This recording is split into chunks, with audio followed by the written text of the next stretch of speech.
continuación trataré de sintetizar, ya utiliza de manera muy concreta. ¿Por qué digo que hay un cambio de paradigmas en la interpretación constitucional de esta novena época? Precisamente por la visión normativa de la Constitución, en la cual vincula y hace vincular esta norma constitucional a gobernantes y a gobernados. Esta es precisamente el cambio de paradigma en la interpretación constitucional. Ver a la norma constitucional no como un documento político, poemas, buenas intenciones, sino que normas vinculantes para gobernados y para gobernantes. Cuando la Constitución comienza precisamente a permear la totalidad del ordenamiento jurídico,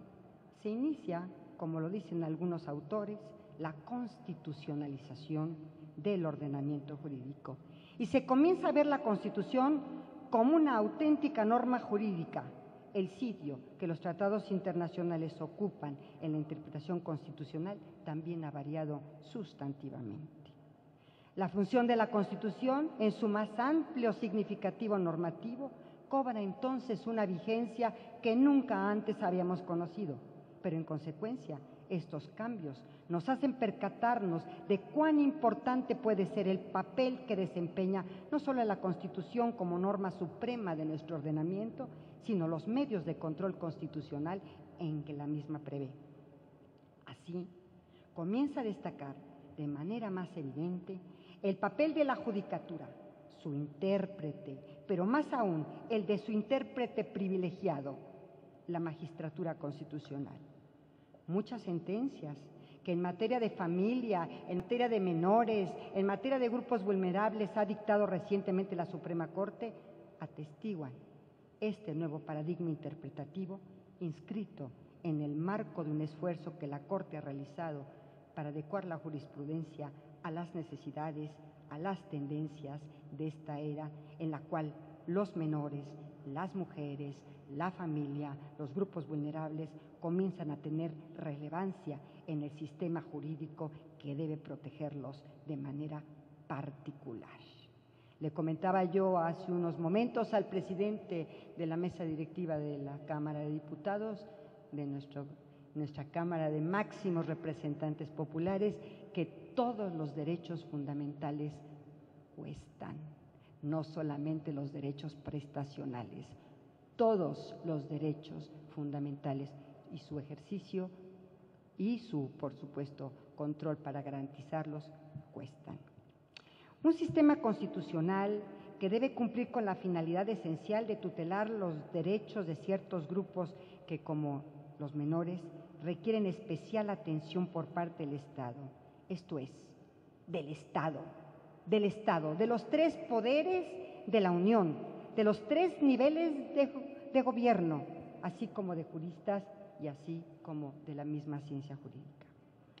Puedo llegar a exponerles algunos ejemplos de lo que señalo, por ejemplo, refiriéndome a la Convención de los Derechos del Niño, motivo de este acercamiento con ustedes. El primero es el criterio, por ejemplo, nada más muestras de aquellos criterios interpretativos que la Corte ha ido construyendo. Voy a citarles unos cuantos. Un primer criterio que quiero citarles es el de que la madre tiene a su favor la presunción de ser la más apta para cuidar a los niños procreados menores de 7 años. En este caso se examinó una legislación que tenía precisamente en este momento la posibilidad de que los niños menores de 7 años, creo que en algunas legislaciones ya se ha ampliado hasta los 12, ¿verdad?, queden a cargo de la madre, del cuidado de la madre, por ser esta, dice la Corte, la más apta para cuidarlos, a menos que el padre demuestre que la conducta de aquella puede ser dañina a la salud y a la integridad de los hijos. Este amparo fue muy interesante porque el padre, que era el quejoso,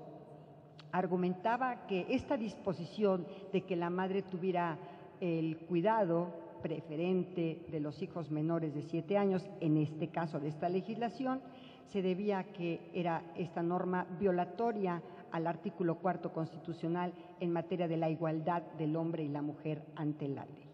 Pero en esta ocasión, La Corte señaló que si bien este artículo 4 constitucional estatuye que el hombre y la mujer son iguales ante la ley, lo cierto es que la norma constitucional también reconoce un régimen propio en lo que se refiere a las cuestiones familiares, dado que señala que la ley ordinaria protegerá la organización y el desarrollo de la familia. Y lo anterior, y aquí viene lo trascendente del criterio interpretativo de la Corte, es que desde mi punto de vista, la Corte sustentó que, de acuerdo con lo previsto por la Convención sobre los Derechos del Niño, así como en lo dispuesto por la Convención Americana sobre los Derechos Humanos, también conocida como Pacto de San José,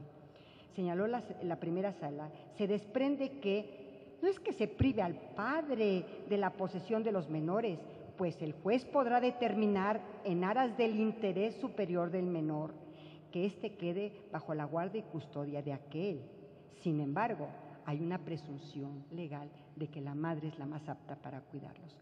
sin el demérito que en un momento dado el juez pueda valorar ante la demanda del padre que no es la más apta para su cuidado. Pero para nosotros era muy importante sostener la constitucionalidad de la norma y que no fuera en contra de una disposición del artículo 4 constitucional en materia de la igualdad del hombre y de la mujer, sino que hubo que construir este criterio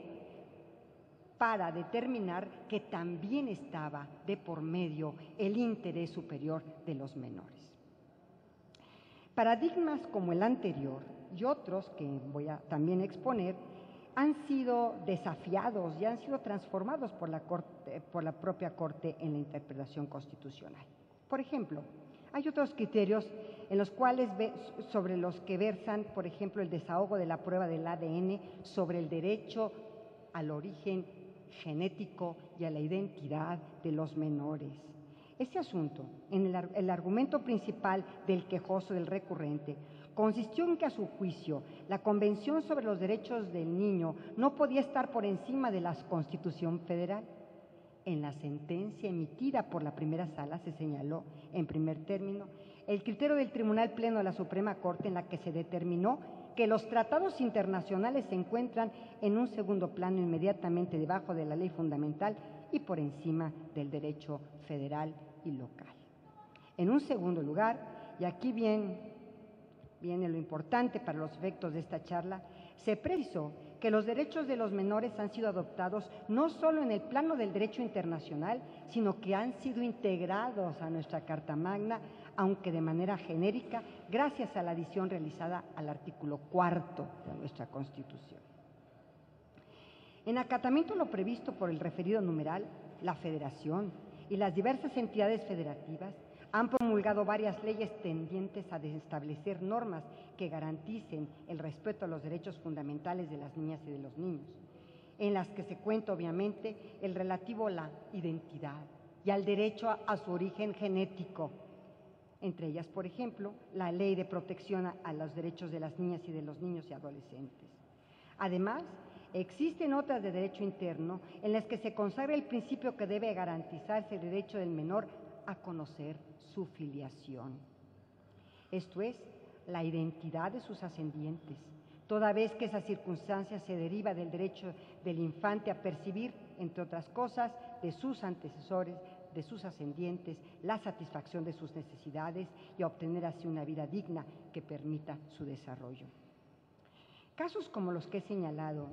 han creado jurisprudencialmente un sistema integral de protección a los menores, derivados de la obligación constitucional dirigida a las autoridades de participar en la toma de decisiones respecto a los menores, de suerte tal que éstas sean siempre en pro de los intereses de nuestros niños y de nuestras niñas. La primera sala,